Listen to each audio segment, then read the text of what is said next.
ઓસ્ટ્રેલિયામાં મળતી આ ભાજી એકદમ જ સરસ મજાની પાલકની ભાજી તો ભાઈ મળતી હોય છે, પણ મોટી મળે એ વધારે ધૂળવાળી હોય અને નાની મળે એ બેબી પાલક, તો એને કાપીને ભાજી બનાવવાની મજા ઓર આવે, ખાવાની મજા પણ બહુ જ લાગે.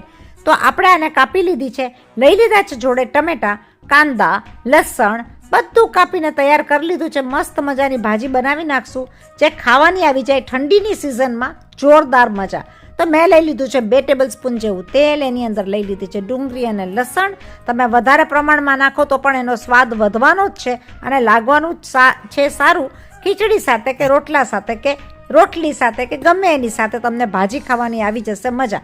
આ વઘારને કડકોડ તો જરા હિંગ નાખીને કરી હોય તો સુગંધ તો આવે આખા ઘરમાં અને મન થઈ જાય કે જ્યારે ભાજી બને ત્યારે એક વાટકામાં લઈને તો મસ્ત મજાની ગરમ ગરમ તો ખાઈ જ લેશું. તો ઓસ્ટ્રેલિયા જેવા દેશની અંદર $5 $3 એવી રીતના ભાજી મળી જતી હોય છે, 1 કે 2 પણી.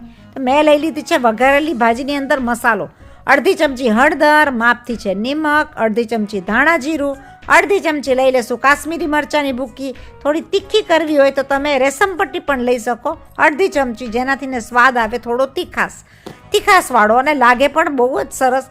લઈ લીધી છે પિંચ એવી એની સિક્રેટ રેસીપીની વસ્તુ જે છે સોડા બાયકાર, જે ભાજીને પિંચ એટલે નખથી પણ ઓછી, જે સોફ્ટ બનાવે, લીલી રાખે અને કૂણી કરી નાખે, એટલે ખાવાની આવે મજા. કારણ કે કૂણી કૂણી માખણ જેવી જો ભાજી મળી જાય તો રોટલા સાથે તો આવી જાય મજા. લઈ લીધા છે ટમેટાં અને થઈ ગઈ છે ભાજી તો ભાઈ 5 મિનિટમાં રેડી. તો એની ઉપર નાખી દીધું છે ગરમ ગરમ ધમધમતું પાણી, એટલે જરાક એવું પાણી રસબસતું કેવું રાખવું છે એના ઉપર. રોટલીનો બંધાઈ ગયો છે લોટ.